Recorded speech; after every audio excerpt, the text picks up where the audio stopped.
A'udzubillahi minasyaitonirrajim. Bismillahirrahmanirrahim. Assalamualaikum warahmatullahi wabarakatuh. Segala puji bagi Allah yang telah memberikan kita beribu-ribu nikmat. Alhamdulillah kita bisa berjumpa kembali. Salawat serta salam tak lupa pula kita haturkan kepada junjungan kita baginda Nabi Allah Muhammad sallallahu alaihi wasallam. Allahumma sholli ala Muhammad wa ala ali Muhammad. Apa kabarnya para sahabat online yang berada di rumah? Semoga puasanya lancar-lancar dan senantiasa diberikan lindungan oleh Allah Subhanahu wa taala. Kita berjumpa kembali dalam acara Pelakor Perempuan dalam kajian online Ramadan. Nah, pada kesempatan kali ini kita akan membahas hal-hal yang enggak kalah menarik tentunya. Kita akan membahas hal-hal yang banyak dipertanyakan oleh bumil-bumil nih yang berada di luar. Kira-kira pada bulan Ramadan bumil boleh puasa nggak sih? Nah, kalau nggak puasa kira-kira bayarnya kodok apa fidyah, apa kodok dan fidyah.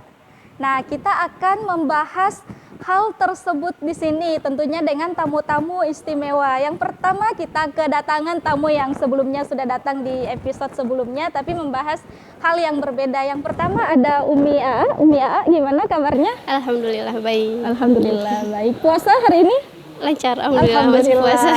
Puasa ya lancar. Nah, ini tamunya kakak beradik ya, jadi ada juga teteh nih, ada teteh Ade, gimana kabarnya? Alhamdulillah baik. Alhamdulillah baik. Puasa hari ini?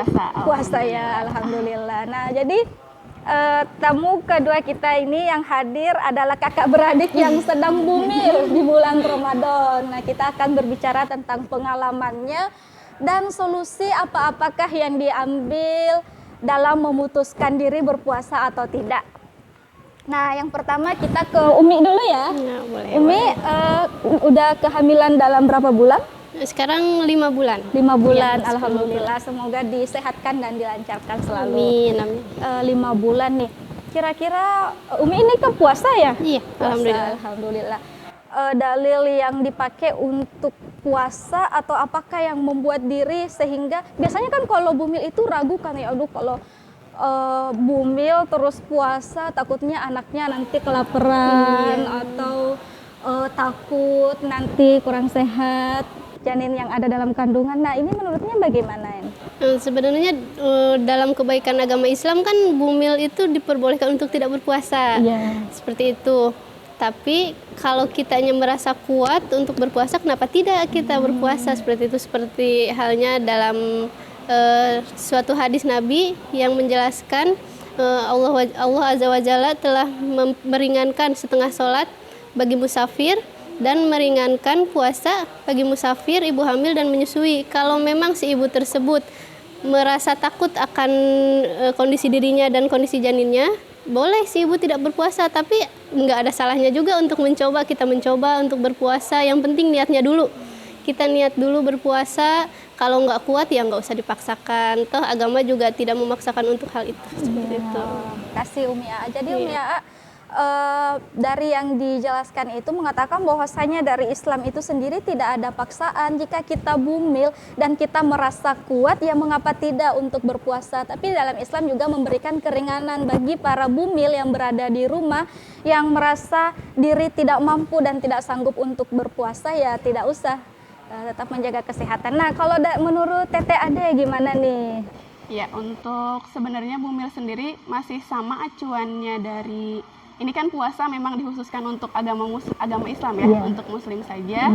Acuannya masih sama hadis yang tadi, tapi jika dilihat dari segi medis mungkin bisa dikonsultasikan terlebih dahulu kepada dokternya atau bidan yang menanganinya. Apakah memang janinnya itu kuat atau tidak? Apakah memang tubuh dari ibunya itu kuat atau tidak untuk melakukan berpuasa. Nah, jika memang ibu dari si janin tersebut merasa memang dirinya kuat, silahkan berpuasa. Tapi dokter juga nanti akan ada perbedaan antara trimester pertama, kemudian trimester kedua, kemudian trimester ketiga. Nah, itu ada kondisi-kondisi di mana dibolehkan berpuasa dan tidak boleh berpuasa. Seperti itu. Jadi harus konsultasi juga ya ke bidan. Konsultasi ke bidan. Jadi tidak menurut pendapat sendiri. Kalau misalnya kita menilai tubuh kita, jadi harus sesuai dengan anjuran bidan atau anjuran dokter juga. Jika menurutnya tubuh kita siap dan tubuh kita kuat untuk berpuasa, ya boleh-boleh saja gitu ya intinya. Atau mungkin ada tambahan, mungkin kalau pengalaman dalam diri atau kadang juga pernah nggak merasa, aduh berat banget ini hari ini, terkadang mual-mual? Iya, bagi saya pribadi setelah 12 hari puasa ini sering beberapa hari mengalami rasa mual-mual muntah yang hebat gitu, yang benar-benar tidak bisa tertahankan.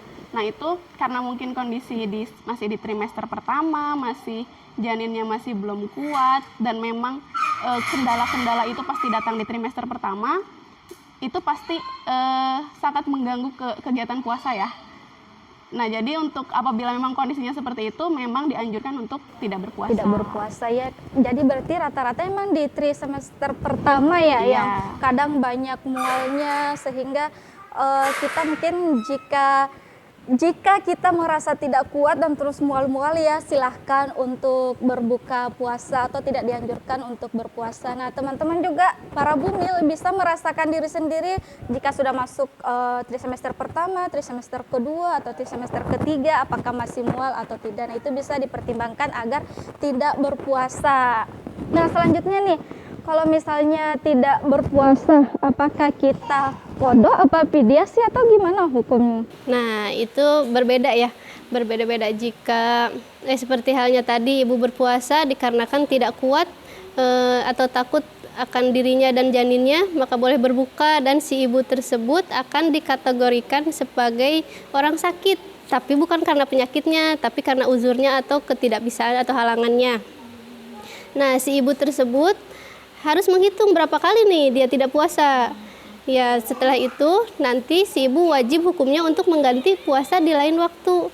Beda halnya dengan si ibu yang apabila merasa setelah Ramadan dan beliau masih hamil atau melahirkan, aduh saya masih belum siap nih untuk puasa, atau saya merasa lemah nih untuk puasa gitu. Nah, boleh si ibu membayar fidyah seperti itu. Gitu ya, berarti jika setelah puasa dan merasa sanggup untuk mengqadha atau mengganti puasa, berarti kita berpuasa. Tapi apabila setelah itu masih merasa lemas atau melahirkan atau ada uzur, boleh untuk fidyah ya. Itu juga ada dalam surat Al-Baqarah ayat 184 yang artinya, yaitu beberapa hari tertentu, maka barang siapa di antara kamu sakit atau dalam perjalanan lalu tidak berpuasa, maka wajib mengganti sebanyak hari yang dia tidak berpuasa itu pada hari yang lain.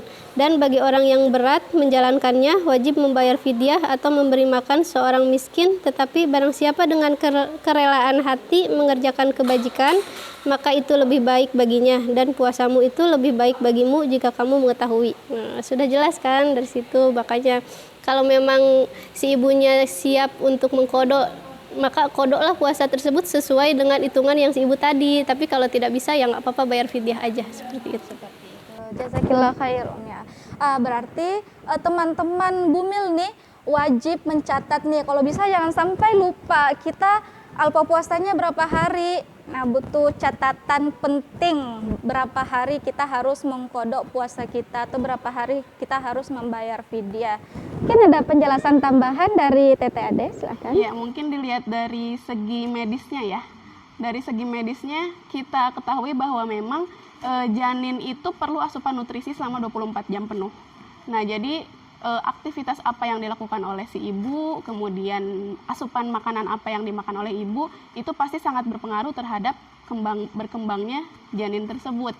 Nah, jadi jika memang puasa itu merasa diri ibunya lemah, kemudian aktivitasnya jadi terganggu dan lain sebagainya, itu memang tidak dianjurkan untuk puasa. Terlebih, ini penjelasan lanjutan yang tadi, untuk trimester pertama ini, itu di mana masa-masa janin mengalami perkembangan vital, seperti tumbuhnya organ-organ vital, jantung, ginjal, otak, saraf, saluran cerna, itu memang terbentuk di trimester pertama. Jadi asupannya sangat penting untuk trimester pertama ini.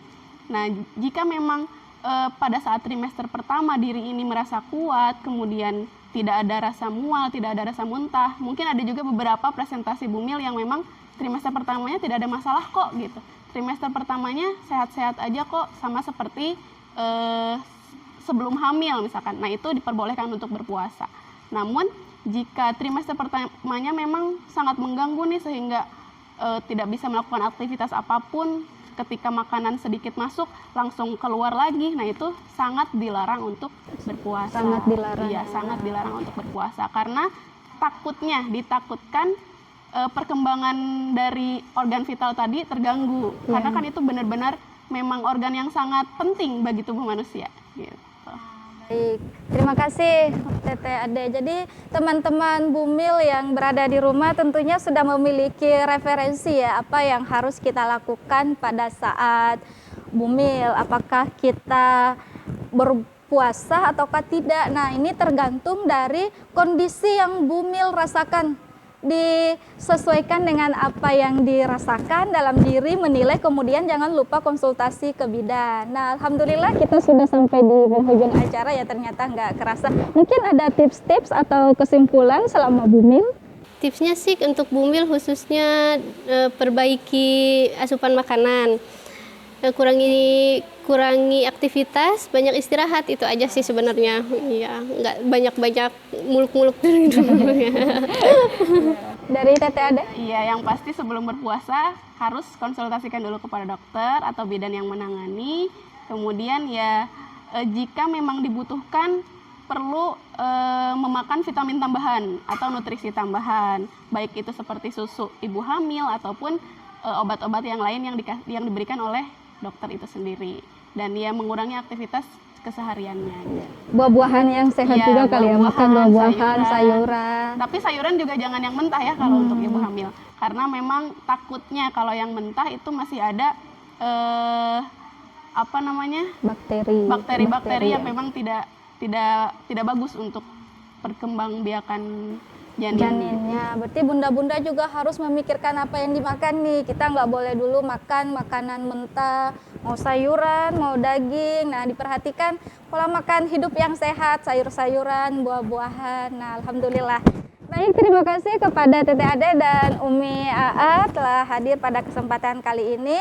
Cukup sekian untuk pembahasan kita pada hari ini. Insya Allah episode-episode berikutnya akan lebih menarik. Jazakumullah khair kepada sahabat online yang menjadi penonton setia. Semoga mendapatkan hikmah dari diskusi kita pada hari ini. Mohon maaf jika terdapat kesalahan dan jangan lupa pantengin terus Pelakor Perempuan dalam kajian online Ramadan. Sekian dari saya, terima kasih. Wassalamualaikum warahmatullahi wabarakatuh.